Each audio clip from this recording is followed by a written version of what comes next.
অনেক নামাজি সম্মিলিত মোনাজাত করে না, দোয়া দুরূদ পড়ে না। ফরজ নামাজের পর সম্মিলিত মোনাজাত করা শুধু জায়েজ না, এটা সুন্নতে মুতাওয়ারেসা। রাসূলুল্লাহর জামানা থেকে চলে আসতেছে, এখনো চলছে, কিয়ামত তক আহলে সুন্নাত করে যাবে। এই সুন্নতে মুতাওয়ারেসা নামাজের পর মোনাজাতকে যারা হারাম বলে, বেদাত বলে, তারা নির্ভেজাল মুনাফিক ছাড়া আর কিছুই নয়। কারণ নামাজের পর দোয়ার ব্যাপারে কোরআনে আছে, আর নামাজের পর দোয়ার পক্ষে আমি পেয়েছি এই পর্যন্ত 70টা হাদিস।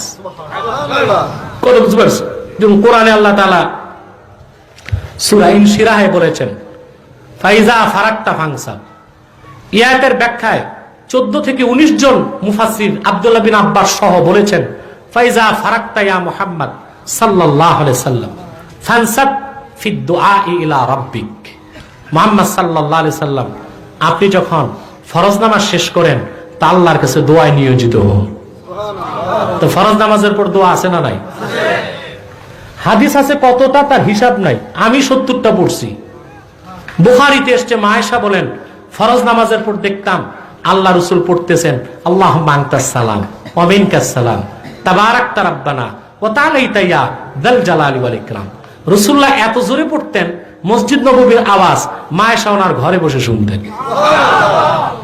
সহিহ মুসলিমে এসেছে, রাসূলুল্লাহর খাদেম হযরত সাওবান বর্ণনা করেছেন, আসর নামাজের পর রাসূল করিম সাল্লাল্লাহু আলাইহি সাল্লাম সাহাবায়ে কেরামের দিকে ফিরতেন, তারপর দোয়া পড়তেন, লা ইলাহা ইল্লাল্লাহু ওয়াহদাহু লা শারীকা লাহু লাহুল মুলকু ওয়া লাহুল হামদ ইউহয়ী ওয়া ইউমীত ওয়া হুয়া আলা কুল্লি শাইইন কাদির। আল্লাহুম্মা লা মানিআ লিমা আ'তাইতা ওয়া লা মুতিআ লিমা মানা'তা ওয়া লা ইয়ানফা'ু যাল জাদ্দি মিনকাল জাদ। প্রত্যেক আসরের পর রাসূলুল্লাহ পড়তেন, সাহাবায়ে কেরামকে সামনে বসিয়ে। তাই নামাজের পর দোয়া আছে না নাই? ছোট না লম্বা? তিরমিজিতে এসেছে, দ্বিতীয় খণ্ডে রাসূলুল্লাহকে জিজ্ঞেস করা হয়েছে, আইয়ুদ দুআই আসমা, কখন দোয়া করলে জলদি কবুল হয়?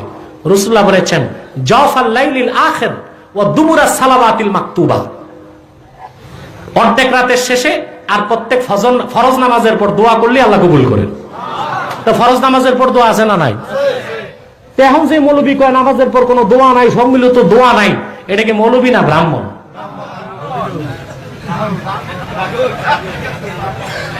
এটা বক্তা না তক্তা?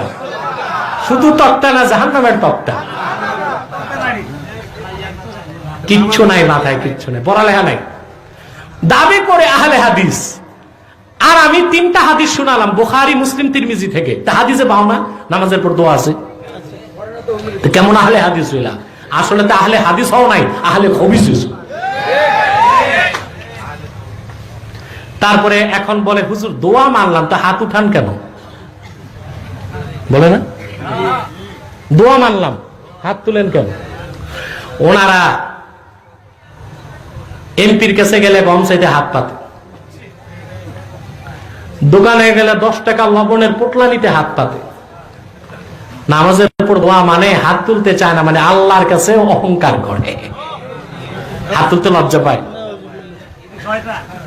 যদি দোয়া থেকে থাকে হাত তোলাও আছে, কারণ দোয়ার আদব হাত তোলা। রাসূলুল্লাহ বলেছেন, আবু দাউদের হাদিস, নাসাইতে এসেছে, মেশকাত কিতাব 2য় খণ্ডে এসেছে, হুজুর বলেছেন, ইদা সাআলতুমুল্লাহ ফাসআলুহু বিবুতুনি আকুফিকুম, যখন আল্লাহর কাছে কিছু চাও দোয়া করো 2 হাতের তালু পেতে চাও।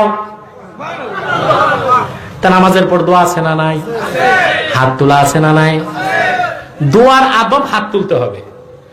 এই ব্যাপারে ইমাম নববী বলেন, যাকারতু যালিকা 20 হাদিসান ফি শারহিল মুহাজ্জাব, দোয়াতে হাত তোলার পক্ষে আমি শারহে মুহাজ্জাব কিতাবে 20টা হাদিস নকল করেছি।